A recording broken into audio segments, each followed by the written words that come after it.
آج کا جو واقعہ ہے وہ یاد آیا اس کے لوٹ آنے سے۔ 7 سالوں کے بعد وہ آیا بھی تو کس لیے؟ نوکری مانگنے کے لیے۔ آج کا جو واقعہ ہے بڑا ہی دلچسپ ہے۔ بہت سے لوگوں کی زندگی میں ایسے واقعات ہوئے ہوں گے، میری زندگی تو الحمدللہ ایسے واقعات سے بھری پڑی ہے، اور مجھے جب بھی کوئی واقعہ یاد آتا ہے اس کے ساتھ جڑے ہوئے اسباق جو میں نے زندگی سے حاصل کیے وہ آپ کے ساتھ شیئر کرنے کی کوشش کرتا ہوں۔ کیمرہ اٹھاتا ہوں، ویڈیو بنانے لگ جاتا ہوں، ہو سکتا ہے کسی کے کام آ جائے۔ جو لوگ مجھے جانتے ہیں انہیں پتہ ہے کہ جب میں نے 2009-10 میں کاروبار شروع کیا تو اناڑی تھا، کاروبار کرنے کا پتہ نہیں تھا کیسے کیا جاتا ہے۔ اٹھان بڑی اچھی تھی، بڑے پیسے کمائے اور پھر نقصان بھی اسی حساب سے کیے۔ صبح کا وقت تھا، ہمارے ایک ڈیلر فرضی نام ناصر صاحب وہ میرے پاس تشریف لاتے ہیں، بیمہ ایجنٹ بھی تھے خیر سے۔ تو انہوں نے کہا شاید بھائی آپ کا بیمہ کرنا ہے۔ میں نے کہا آپ فارم فل کرو، میں لسی لے کے آتا ہوں۔ میں گھر گیا، لسی کا جگ اٹھایا، واپس آیا تو 25,000 کا فارم فل ہوا پڑا تھا۔ میں جیب میں ₹1,00,000 رکھ کے لایا تھا۔ میں نے کہا ناصر بھائی یہ چھوٹا ہے فارم جو ہے، اماؤنٹ جو ہے یہ چھوٹی ہے، آپ اس کو 1,00,000 کا بنا دیں۔ انہوں نے جمع تفریق کر کے 1,07,000 کا فارم بھرا، پیسے میں نے ان کو دیے، لسی پی، وہ اپنے گھر میں اپنے گھر۔ وقت گزرتا گیا، قسطیں جمع ہوتی رہی، اور پھر آیا میری زندگی میں 2014 اور 2015۔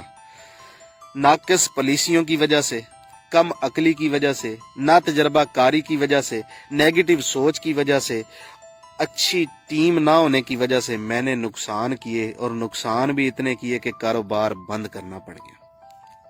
2015 میں ایک وقت ایسا آیا کہ دفتر کو تالے لگ گئے، گاڑیاں بک گئی، سیل ٹیم جو ہے اس کو فارغ کر دیا، لینے دینے والے تنگ کرنے لگے، فون بند کر دیا، گھر میں چھپ گیا، کچن چلانا مشکل ہو گیا۔ واہ کیا ٹائم تھا یار وہ بھی۔ تو بیمے کی قسط کہاں سے بھرتا میں؟ میرے پاس تو پیسے ہی نہیں تھے۔ ناصر صاحب ایک دن صبح گھر آتے ہیں اور آ کے ایک پلان میرے ساتھ شیئر کرتے ہیں، شاید بھائی یہ قسط اگر ہم جمع کروا دیتے ہیں تو ہماری پالیسی تو میچور ہو چکی ہے، ہم اس کے فوراً بعد اپلیکیشن دیتے ہیں اور جتنے پیسے ہم جمع کروا چکے ہیں اس کا 80% ہمیں واپس مل جائے گا۔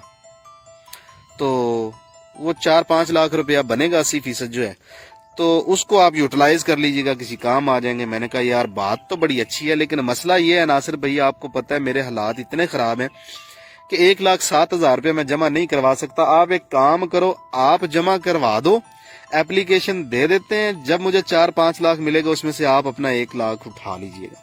تو انہوں نے کہا شاید بھائی حالات میرے بھی خراب ہیں، میں بھی نہیں دے سکوں گا، تو کوئی جگاڑ لگائیں۔ وہ تو چلے گئے، مجھے سوچوں کی گمن گیری میں ڈال گئے کہ میں کیا کروں۔ سوچ کے لسٹ بنائی کہ میں نے پیسے کس سے لینے ہیں۔ کسی سے 50,000 لینا ہے، کسی سے 30,000 لینا ہے، کسی سے 20,000 لینا ہے، کسی سے 1,00,000 لینا ہے، کسی سے 1.5 لینا ہے۔ قصہ مختصر لسٹ جو بنی نا وہ بنی 72 لاکھ روپے کی، کہ 72 لاکھ روپیہ تو میں نے ضلع خانیوال سے ہی لینا ہے۔ لیکن مسئلہ یہ ہے کہ یہ پیسے پھنسے ہوئے ہیں، یہ نکلیں گے کیسے؟ نکلیں گے ایسے کہ اگر میں ان کے پاس جاؤں گا، بار جاؤں گا تب ملیں گے، اور جاؤں گا کیسے؟ میرے پاس تو گاڑی نہیں ہے، اور گاڑی کے بغیر جاؤں گا تو مجھے کسی نے گاس ہی نہیں ڈالنی، کیونکہ مارکیٹ ہے، لوگ ظالم ہیں۔ تو سوچتے ایک دوست کو فون کیا، السلام علیکم۔ وعلیکم السلام۔ میں نے کہا پیارے بھائی 1 ہفتے کے لیے گاڑی چاہیے۔ تو انہوں نے کہا مشکل ہی نہیں ہے جی، آ جائیں لے جائیں۔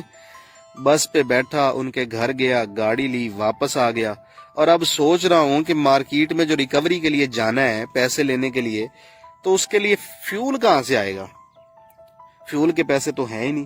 پھر 2 دوستوں کو فون کیا، دونوں نے ملا کے مجھے 3200 روپیہ دیا، گاڑی میں فیول ڈلوایا، نہا دھو کے کنگھی شنگھی کر کے شیو شوو کر کے پینٹ کوٹ ٹائی لا کے موبائل فل چارج کر کے جویا صاحب بہ گئے نے گڈی دے وچ، اور ریکوری کے سر ہو گئے ہیں۔ نہ صبح دوپہر شام کا احساس ہے، نہ بھوک اور پیاس کا احساس ہے، کھانا پینا سب بس ایک ہی بات ذہن میں کہ کسی بھی طرح 1,07,000 روپے اکٹھا کرنا ہے، اور اکٹھا کرنا ہے ان پیسوں میں سے میں نے جو لوگوں سے لینے ہیں۔ 3 دن کے بعد صورتحال کچھ یوں تھی کہ میرے پاس 1,25,000 روپیہ تھا۔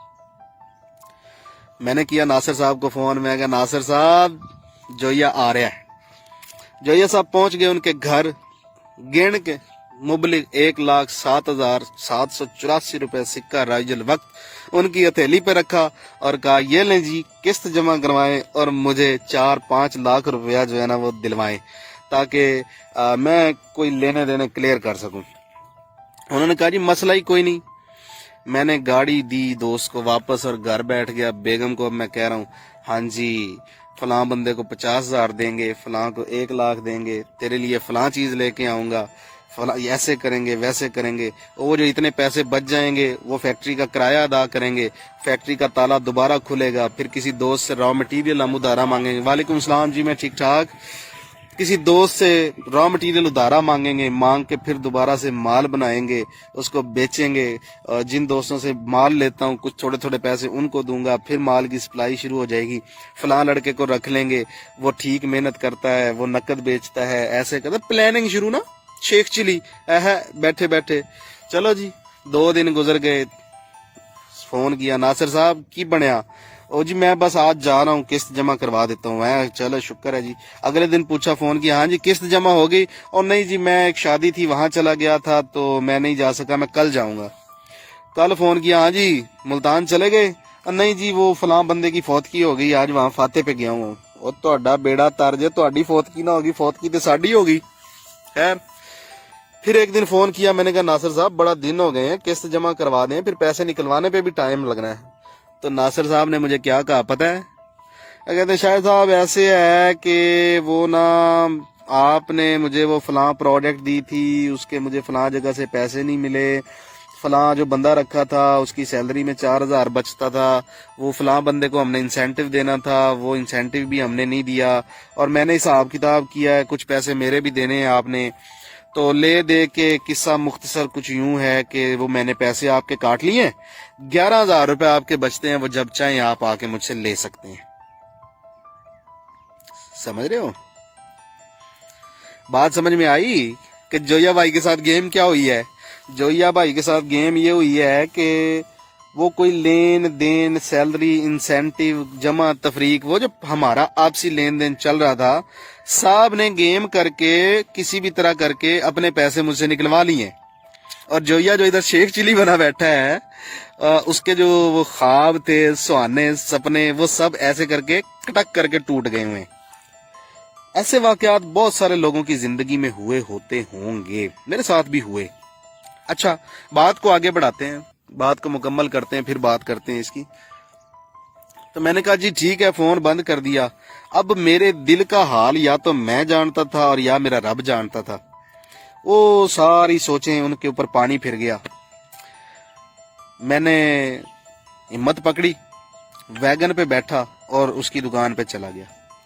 वो मार्केट जहां कभी भी शायद साहब ड्राइवर के बगैर नहीं गए, कलफ लगे कपड़ों के बगैर नहीं गए हैं, या फिर टाई सूटेड बूटेड और ये वो, आज वैगन पे वहां गए उस मार्केट के अंदर, और जाके उसकी दुकान पे जब बैठे तो उन्होंने मुझसे पूछा शायद भाई चाय पियेंगे? उन्होंने मुझसे पूछा शायद भाई चाय पियेंगे? पहले ऐसा नहीं होता था, पहले जब मैं जाता था तो ऐसा नहीं होता था, पूछा नहीं जाता था, चीजें आ जाती थी, चाय आ जाती थी, कोल्ड ड्रिंक्स आ जाती थी, बिस्किट आ जाते थे, फ्रूट आ जाते थे। लेकिन आज उन्होंने मुझसे पूछा कि शायद भाई चाय पियेंगे? तो मैंने कहा नहीं चाय मैं नहीं पीऊंगा। उन्होंने मुझे एक इन्वेलप दिया, मैंने वो जेब में डाला, वैगन पे बैठा, घर आ गया, गिना तो वो मुबलिक 11,000 रुपया था। जब मैं उनकी दुकान पे गया और जब मैं उनकी दुकान से वापस आया वैगन पे, तो वो जो सोचें, वो जो ख्यालात, वो जो एहसासात उस वक्त थे, जो उस वक्त मुझ पे बीत रही थी, वो अल्फाज में बयान नहीं की जा सकती। वो सिर्फ महसूस किया जा सकता है। और महसूस भी पता है कौन लोग कर सकते हैं? जिनके साथ जिंदगी में कभी ऐसा बीता हो, या फिर वो लोग महसूस करेंगे खुदा ना खास्ता जिनकी जिंदगी में कभी ऐसा होगा।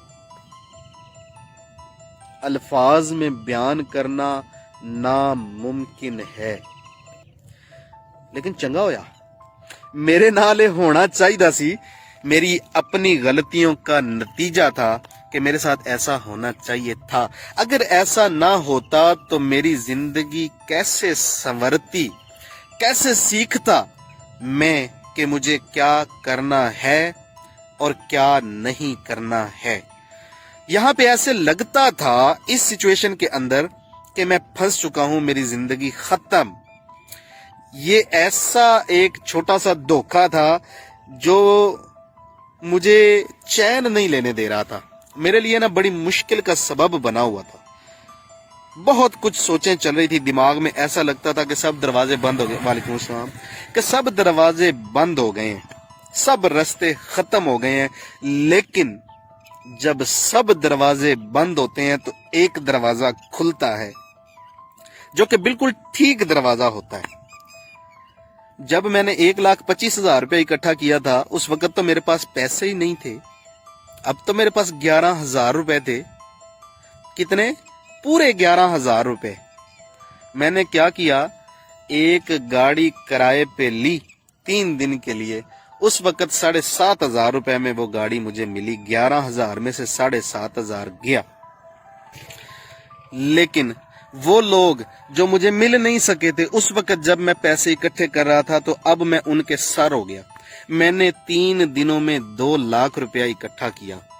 मैं जाके बैठ गया, मैंने कहा मुझे पैसे चाहिए ही चाहिए, मेरा इसके बगैर गुजारा ही नहीं है, पैसे दो वरना मैं मरता हूं। 2 लाख रुपया इकट्ठा किया और अब मुझे पता था कि मैंने उस 2 लाख का क्या करना है। वो 2 लाख रुपए लिए, घर से बीमे वाली फाइल उठाई और सीधा उस दफ्तर में जहां पे जाके नासिर साहब ने किस्त जमा करवानी थी, मैंने जाके वहां किस्त जमा करवाई।